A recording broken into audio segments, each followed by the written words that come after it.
রাজনীতির দাবার চালে আমাদের যা দেখানো হয় পর্দার আড়ালে ঘটে ঠিক তার উল্টোটা। রাষ্ট্রপতি মোহাম্মদ শাহাবুদ্দিন চুপ্পু। বাংলাদেশের রাজনীতির ইতিহাসে এই নামটির পাশে চুপ্পু শব্দটি এতদিন কেবল একটি ডাক নাম ছিল, কিন্তু আজ এটি এক ভয়াবহ অধ্যায়। আপনি কি জানেন, বঙ্গভবনের অতি গোপন কক্ষে বসে এমন এক নীল নকশা আঁকা হচ্ছে যা জুলাই বিপ্লবের ১৬২ জন নিষ্পাপ শিশুর রক্তকে উপহাস করবে? আমিরে জামাত ডক্টর শফিকুর রহমান কি কেবল একটি রাজনৈতিক ভাষণ দিয়েছেন, নাকি তার হাতে আছে এমন কোনো রক্তহীন করা তথ্য যা প্রকাশ পেলে থমকে যাবে পুরো রাষ্ট্র? আজ আমরা উন্মোচন করব সেই পর্দার আড়ালের ষড়যন্ত্র যা রাষ্ট্রপতিকে কাঠগড়ায় দাঁড় করিয়ে দিয়েছে। শুরু হচ্ছে এক মহাপ্রলয়ের কাউন্টডাউন। গল্পের শুরুটা কোনো জল্পনা দিয়ে নয়, বরং সরাসরি ময়দানের অ্যাকশন দিয়ে। গত কয়েকদিনে বাংলাদেশের রাজনৈতিক মানচিত্রে সবচেয়ে বড় কম্পনটি তুলেছেন জামায়াতে ইসলামীর আমির। তিনি কেবল রাজপথে বক্তব্য দিয়েই ক্ষান্ত হননি, তিনি এমন এক রহস্যের জাল বিছিয়েছেন যা রাষ্ট্রপতি শাহাবুদ্দিন চুপ্পুকে এক গোলকধাঁধায় ফেলে দিয়েছে। আমিরে জামাত প্রকাশ্য জনসভায় দাঁড়িয়ে যে বক্তব্য দিয়েছেন তা সাধারণ কোনো রাজনৈতিক আক্রমণ নয়। তিনি দাবি করেছেন তিনি নিজেই ঘটনার সাক্ষী। তিনি যা দেখেছেন এবং যা শুনেছেন তা এমন এক গোপন সত্য যা প্রকাশ পেলে বঙ্গভবনের দেয়ালগুলোও হয়তো লজ্জায় শিউরে উঠবে। তার ইঙ্গিত ছিল পরিষ্কার। শাহাবুদ্দিন চুপ্পু অনেক কিছু গোপন করেছেন, জাতির সামনে অসত্য বলেছেন এবং পর্দার আড়ালে এমন কিছু শক্তির সাথে আতাত করেছেন যা দেশের সার্বভৌমত্বের জন্য হুমকি স্বরূপ। অনুসন্ধানী দৃষ্টিতে দেখলে বোঝা যায় জামায়াতের এই অবস্থান আকস্মিক নয়, তারা ধাপে ধাপে এগোচ্ছে। আমিরে জামাত যখন বলেন সংসদ শুরু হলে আমরা সব ফাঁস করব, তখন বুঝতে হবে তাদের হাতে এমন কোনো দালিলিক প্রমাণ বা রেকর্ড আছে যা প্রকাশ পাওয়া মাত্রই রাষ্ট্রপতির পদত্যাগ অনিবার্য হয়ে পড়বে। জামাত নিজেকে এমন এক নৈতিক অবস্থানে নিয়ে গেছে যেখান থেকে পিছু হটার কোনো পথ নেই, না জামাতের জন্য না শাহাবুদ্দিন চুপ্পুর জন্য। এটি কেবল একটি রাজনৈতিক চাল নয়, এটি একটি পরিকল্পিত ইনভেস্টিগেশন যা জামাত অনেক আগে থেকেই সম্পন্ন করে রেখেছে। জামায়াতের অ্যাকশন কেবল ভাষণের মধ্যে সীমাবদ্ধ থাকেনি, তারা দ্রুততম সময়ে আনুষ্ঠানিক বিবৃতিতে চলে গেছে। জামায়াতে ইসলামীর কেন্দ্রীয় প্রচার বিভাগের সিনিয়র প্রচার সহায়ক মুজিবুল আলমের পাঠানো সেই সংবাদ বিজ্ঞপ্তিটি বিশ্লেষণ করলে এক ভয়াবহ চিত্র ফুটে ওঠে। সেক্রেটারি জেনারেল মিয়া গোলাম পারোয়ার সেখানে সরাসরি শপথ লঙ্ঘনের অভিযোগ এনেছেন। একজন রাষ্ট্রপতি যখন রাষ্ট্রের সর্বোচ্চ সাংবিধানিক পদে বসেন তখন তাকে কিছু বিশেষ গোপনীয়তা রক্ষার শপথ নিতে হয়, কিন্তু রাষ্ট্রপতি চুপ্পু সম্প্রতি একটি জাতীয় দৈনিকে সাক্ষাৎকারে রাষ্ট্রের অভ্যন্তরীণ ও অতি সংবেদনশীল বিষয় জনসম্মুখে প্রকাশ করে দিয়েছেন। এটি কি কেবল অসতর্কতা নাকি কোনো গভীর নীল নকশা? জামাত বলছে এটি চরম আমানত খিয়ানত। রাষ্ট্রের গোপনীয়তা রক্ষা করতে না পারা মানেই হলো তিনি আর ওই পদে থাকার যোগ্যতা রাখেন না। এখানেই জামাত তাদের আসল দাবার চালটি চেলেছে। তারা খুব সূক্ষ্মভাবে ইমপিচমেন্ট বা অভিশংসনের গ্রাউন্ড তৈরি করে ফেলেছে। সংবিধানের 52 অনুচ্ছেদ অনুযায়ী রাষ্ট্রপতির বিরুদ্ধে গুরুতর অসদাচরণ বা সংবিধান লঙ্ঘনের দায়ে অভিশংসন প্রক্রিয়া শুরু করা যায়।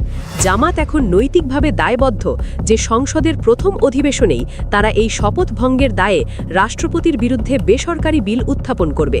তারা জাতিকে দেখাতে চায় জুলাই গণ অভ্যুত্থানের পর বাংলাদেশে কোনো ছায়া স্বৈরাচারীর স্থান নেই। যদি তিনি স্বেচ্ছায় পদত্যাগ না করেন তবে তাকে সংসদীয় প্রক্রিয়ায় টেনে নামানোর এই মাস্টার স্ট্রোক জামাতকে এক অনন্য উচ্চতায় নিয়ে যাবে।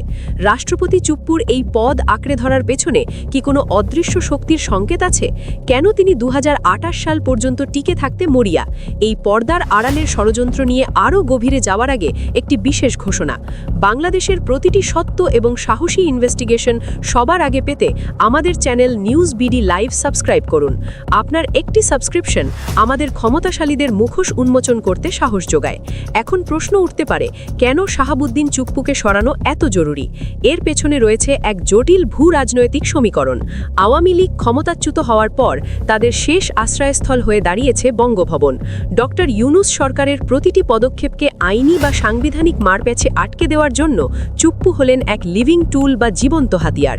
বিশেষ করে শেখ হাসিনার বিরুদ্ধে চলমান গণহত্যার বিচার যখন চূড়ান্ত পর্যায়ে পৌঁছাবে, তখন রাষ্ট্রপতির ক্ষমতা হবে নির্ণায়ক। আইন অনুযায়ী ফাঁসির দণ্ডাদেশ হওয়ার পর আপিলের সুযোগ থাকে না বললেই চলে, কেবল রিভিউ পিটিশন থাকে। কিন্তু সবশেষে একটি পথ খোলা থাকে, সংবিধানের ৪৯ অনুচ্ছেদ অনুযায়ী রাষ্ট্রপতির কাছে প্রাণ ভিক্ষার আবেদন।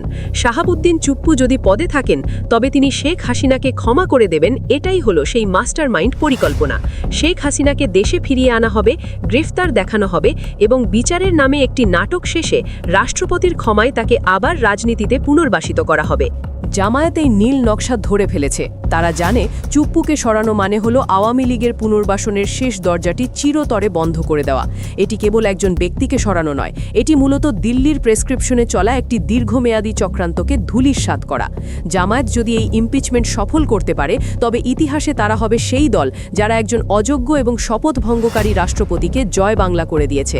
এখানেই গল্পের নতুন মোড় আসে। জামাত যখন দাবার চাল দিয়ে ফেলেছে, তখন বিএনপির অবস্থান কি? এটি বাংলাদেশের রাজনীতির সবচেয়ে বড় রহস্য। জামাত যদি সংসদে ইমপিচমেন্ট বিল উত্থাপন করে, তবে বিএনপিকে একটি পক্ষ নিতেই হবে। যদি বিএনপি এই বিলে সমর্থন না দেয়, তবে জনগণের কাছে তাদের ভাবমূর্তি হবে ভারপ্রাপ্ত আওয়ামী লীগ হিসেবে। মানুষ প্রশ্ন তুলবে, বিএনপি কি তবে ভারতের দালাল? এমন একজন মানুষকে নিয়ে বিএনপির এত দরদ কেন? এই প্রশ্নটি বিএনপিকে এক হিম হওয়ার অবস্থার মধ্যে ফেলে দেবে। অন্যদিকে জামায়াত এই সুযোগে নিজেকে জুলাই প্রজন্মের কাছে আস্থার প্রতীক হিসেবে প্রতিষ্ঠিত করছে। তারা প্রচার করছে যে শেখ হাসিনা মুক্ত না থাকলে আওয়ামী লীগ বড়জোর জাতীয় পার্টির সমকক্ষ হবে, তার বেশি নয়। অর্থাৎ চুপ্পুকে সরানো মানে আওয়ামী লীগকে চিরতরে পঙ্গু করে দেওয়া। জামায়াত এই মাস্টার স্ট্রোকে কেবল আওয়ামী লীগকে নয়, বিএনপিকেও এক কঠিন রাজনৈতিক পরীক্ষার মুখে দাঁড় করিয়ে দিয়েছে।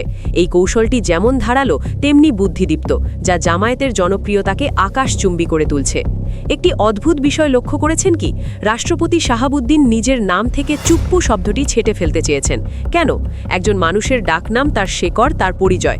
কিন্তু যখন কেউ অপরাধ বোধে ভোগে বা নিজের অতীত পরিচয়কে এলিট অবয়বের নিচে ঢেকে ফেলতে চায়, তখনই সে নাম বদলের আশ্রয় নেয়। এটি অনেকটা সেই মানুষের মতো যারা বংশ পরিচয় লুকিয়ে নামের পেছনে চৌধুরী বা এলিট উপাধি লাগায়। কিন্তু পরিচয় কি কখনো লুকিয়ে রাখা যায়? জামায়াতে ইসলামী ঠিক এই জায়গাটিতেই আঘাত করেছে। তারা বলছে, পরিচয় লুকিয়ে বা নাম বদলে পার পাওয়া যাবে না। ২০২৮ সাল পর্যন্ত বঙ্গভবনে নিশ্চিন্তে বসে থাকার যে রঙিন স্বপ্ন চুপ্পু দেখেছিলেন, জামাত তা ভেঙে দিতে বদ্ধপরিকর। কারণ তার পেছনে রয়েছে ভারতের পরিকল্পনা এবং আওয়ামী লীগের এজেন্ডা। জামাত এখন সেই তথ্যের অস্ত্র বের করবে, যা হবে রাষ্ট্রপতির জন্য মরণাস্ত্র।